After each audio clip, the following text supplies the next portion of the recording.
agree.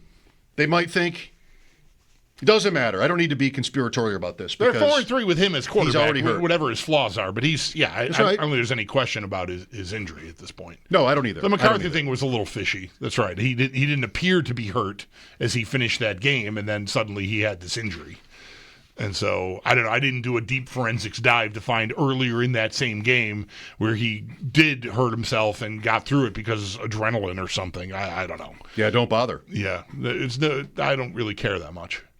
Were you watching the Chiefs game when it was 4th and something and the Chiefs were on offense because they were always on offense in this game, and it was like a 4th and short, and Tony Romo said something about they're just going to try to draw him off?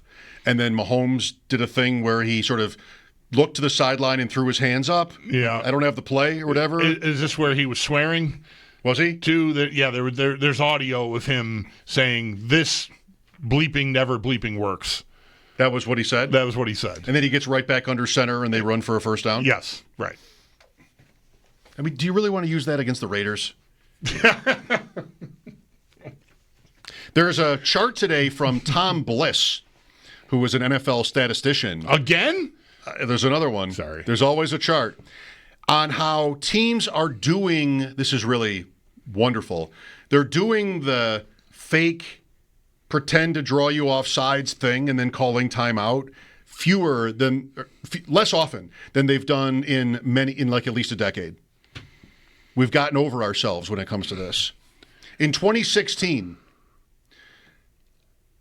4th and less than 5, penalties or timeouts called, and then after they're called, there's a special teams play, a punt or a field goal attempt, was 45% of the time on these 9 years ago. Now it's 15. 12% is the team jumping offside, so okay. You're getting the freebie once in a while, and then 73% delay of game or false start. We're not having I'm just going to stand here and hope that you jump, and if you don't, timeout, then punt. We're not getting that as often as we used to, which is really good, because that's dumb. There is now, I would think, some value in, although it might be swinging around completely to the point where we'll get teams starting to do that thing that they stopped doing again, because I think there's value in lining up and having everyone, especially your opposition, think what Tony Romo thought yesterday and then actually running a play. Because, okay, just don't jump. Just don't jump. Right. Oh, my God, they ran a play. Someone's blocking me all of a sudden. I didn't think they were going to run a play. I agree. There's some fraction of a second there where I think there would be an advantage in running the play when you're not expected to, traditionally. And, of course, teams just go for it more often in general now as it is. Which is also good. Let's go to CJ. Unless it doesn't work. Hey, gentlemen, how you doing? Good, CJ, thanks. I just want to straight to where we stand as a team. And I know through the drought, we've always had everything except for what we needed when it comes to a team around our quarterback. And now I feel as though our GM has us in a position where the rest of the team is not as strong as our quarterback. If you take Josh Allen off our team, where does the Bills stand against any team in the league? I feel as though our quarterback is better than the Eagles' quarterback, but their team around them is phenomenal. I feel as though the Colts team is phenomenal. I feel as though everybody has something and we're wasting Josh Allen. When do we get to the point where we say we're wasting Josh Allen? Our drafts have not been good, but we are not putting elite talent around our most valuable piece on the team. He's doing everything, and I think coordinating or being a coordinator matters. Next year is scary. The Ravens are 1-5. They're going to have an early draft pick. I guarantee they go receiver. I'm just saying next year is going to be an issue. Everybody around us is getting better. We don't win this year with a weak schedule, so to speak, and grab something now like we did with Amari Cooper last year after 2 losses. It's time to reach. I know Von Miller was supposedly a reach, but stop going defense. Give help to your best offensive piece. We'll let the defense catch up later. You make people one-dimensional if you can score a lot of points. They have to pass. That's all I got, guys. What are we trying to figure out?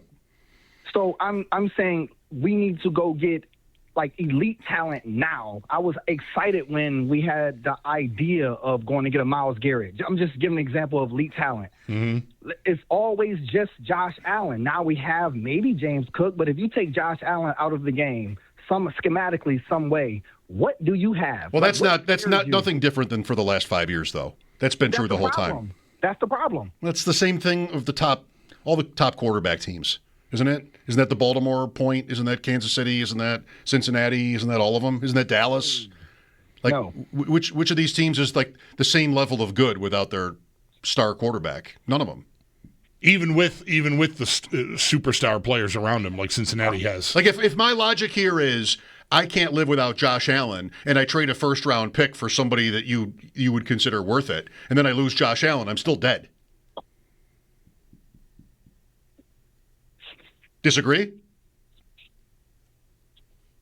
I don't know. I think where CJ went. I think CJ's gone.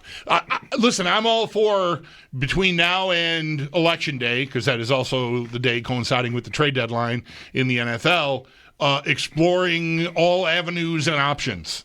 It is right to point out that when they stumbled early last year, that they did pivot pretty quickly to we need another guy. And I don't know if because they did that last year, that makes it less likely that they'll do it, because to me, the same need is still there.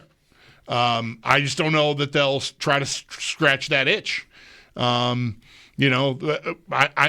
can't know what sort of conclusions, if any, were reached during this bye week where they're doing all this self-scouting and analysis, looking at, what is working, what is not working, what we need, what we don't need, that kind of thing. But I would still prioritize another skill player if I could get my hands on one. I think the need is it's as great as it was last year, I think, and if not more so now, because it's just another year. Like everyone's another year older. Josh Allen's another year older. If not now, when? And I do like the caller's point about the conference. 2 weeks ago, it was, how easy is it going to be to just cruise to the number 1 seed? And now we're put your brass knuckles on, because you're in a fight for the division, let alone the conference. Yeah, I mean, I want to go for it. If the Bills, it's been a while since they've won a game, but I still look at this season as one where you're trying to win a championship. So I do want to do that. I just want to make sure my logic makes sense. And whatever else we think is wrong with them or mistakes that they've made, I'm not sure any of that matters. It's really just, is there a move I can make? Can I flip a draft pick for somebody that will, seriously give me a better chance to win? We always talk about wide receiver for this, and the dilemma I have about receiver is what's been said and documented about the general manager's attitude about wide receiver. Like, are we sure he would be like, okay, now it's all right. Now we need this. I don't know. They've had injuries. So it's sort of like picking up on last week's conversations. I'm not expecting them to want to do that. And plus, last year's trade didn't really work. They spent a day 2 draft pick on Cooper, and they didn't get very much. So maybe they could do better than him. It's possible. I wouldn't be against it. I think this is what you do in the championship window, and they're in it. There's no saying they're really not in it just because a couple of other things have happened here. I would not dispute thinking that like the time is now or the time is the next 2 weeks to make a move. It's as urgent as it's ever been. Yeah, maybe. For with as good a reasons as there've ever been, I think. Yeah. And they can afford it. They'll figure it out with the cap if they end up doing something like this. The draft picks, I think that's a decision you can make, is to try to spend a 1 on somebody that can make a difference. But really, who is that and what position would they play? Is it only wide receiver? You talk about defensive back, which is also a trade that they've made with Douglas going back 2 years ago. And that went okay, but they still lost. It's tough with football. It's really a fine line, I think. Who's available? Will they make a difference? And at the price, are we sure that it's worth it? The appearances wise, it looks great. It sort of seems like everybody would most everybody would be on board with it. But I don't think there are very many players that fit the mold. Mike Schopp and the Bulldog here at 803-0550. This is WGR.